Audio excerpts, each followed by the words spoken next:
Custard প্যাকেজের মধ্যে স্বপ্ন কি একটা আনার দিল, ছ্যাঁচা গলা নষ্ট একটা আনার। আর এই আনারটা দিয়ে এখন আমি কিভাবে কাস্টার্ড বানাবো।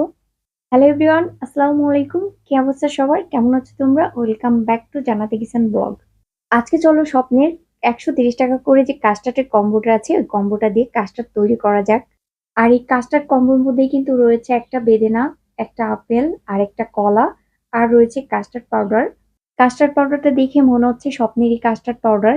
আর এখানে কিন্তু দামটাও দেওয়া আছে 25 টাকা। কাস্টার্ড বানাতে কিন্তু এতটাও কাস্টার্ড পাউডার লাগে না। এই কাস্টার্ড পাউডার দিয়ে কিন্তু একবার না বেশ কয়েকবার কিন্তু কাস্টার্ড বানানো যাবে। চলো তাহলে ফুড কাস্টার্ড বানিয়ে ফেলি। আর এই কাস্টার্ড বানানোর জন্য প্রথমে আমি নিয়েছি 1/2 কাপ দুধ। এই দুধটা আগে থেকে জাল করে রাখা নর্মাল তাপমাত্রায় থাকা একটা লিকুইড গরুর দুধ। এখন দিয়ে দিব স্বপ্নের এই কাস্টার্ড পাউডার 1.5 চা চামচ। দিয়ে সবকিছু একসঙ্গে একটু নেড়ে চেড়ে মিশিয়ে নিব।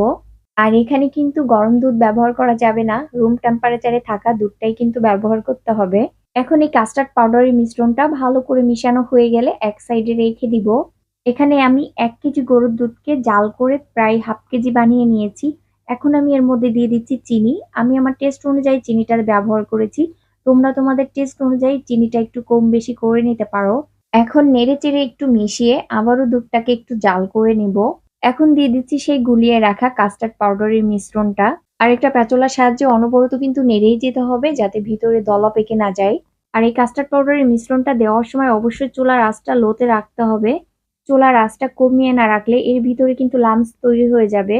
ঠিক এরকম ঘন হয়ে গেলে তখন চুলা থেকে নামিয়ে নিতে হবে। আমি এর থেকে আর ঘন করব না, কারণ ঠান্ডা হওয়ার পরে কিন্তু আরো কিছুটা ঘন হয়ে যাবে। এখন এই কাস্টার্ডের মিশ্রণটা ঢেকে রেখে দিব ঠান্ডা হওয়ার জন্য। চলো এদিকে ফলগুলো কেটে রেডি করে ফেলি। প্রথমে আমি বেদেনাটাই কেটে ছুলে নিচ্ছি। বেদেনা এক সাইডে ভালো ছিল আর এক সাইডে একটু নরম নরম ছিল। বেদেনাটা ছুরি দিয়ে কাটার সঙ্গে সঙ্গে রস বের হয়ে যাচ্ছিল, আর এই রস দিয়ে বিচ্ছিরি আকারে একটা স্মেল আসতেছিল। কাস্টার্ড প্যাকেজের মধ্যে স্বপ্ন কি একটা আনার দিল, চেঁচা গলা নষ্ট একটা আনার। এখন এই আনারটা দিয়ে আমি কিভাবে কাস্টার্ড বানাবো। আজকে আমার বাসায় ফলের মধ্যে কোনো বেদেনা নাই, আঙ্গুর আছে, কিন্তু আমি এখানে কোনো আঙ্গুর দিতে চাচ্ছি না। কারণ স্বপ্নের প্যাকেজের মধ্যে যে 3টা ফল রেখেছে এই 3টা ফল দিয়ে আমি আজকে কাস্টার্ড বানাতে চাচ্ছি।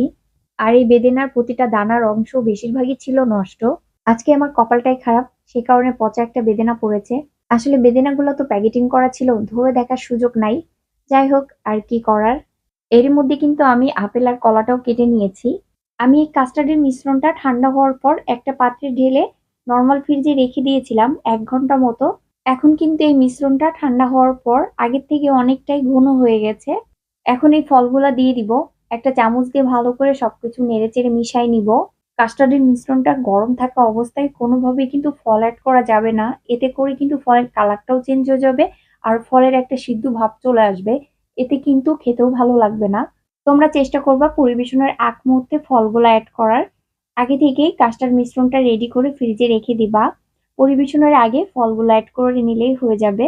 এখন এই উপর দিয়ে কিছু বেদেনার দানা ছড়িয়ে দিলাম। আর এই বেদেনার বেশিরভাগ অংশ দানাগুলাই ছিল নষ্ট, সেই কারণে কিন্তু কাস্টার্ডের ভিতরে আমি বেদেনাটা দিতে পারি নাই। সেজন্য উপর দিয়েই দিয়ে দিলাম। স্বপ্নের এই কাস্টার্ড কম্বোটা কিন্তু আমার কাছে ভালোই লেগেছিল। শুধু এই বেদেনাটা নষ্ট হওয়ার কারণে মনটা খারাপ হয়ে গেছে। তাছাড়া বাদবাকি কিন্তু সব ঠিকই ছিল। এই তো কাস্টার্ড ডেজার্টটা কিন্তু একদম রেডি। এখন কিন্তু এটা খাওয়া যাবে। না চাইলে একটু ফ্রিজে রেখে ঠান্ডা করেও খেতে পারো। এখন এই ডেজার্টটা নিয়ে তোমাদের ভাইয়াকে দিব। সে এখন এটা খাবে আর রিভিউ দিবে।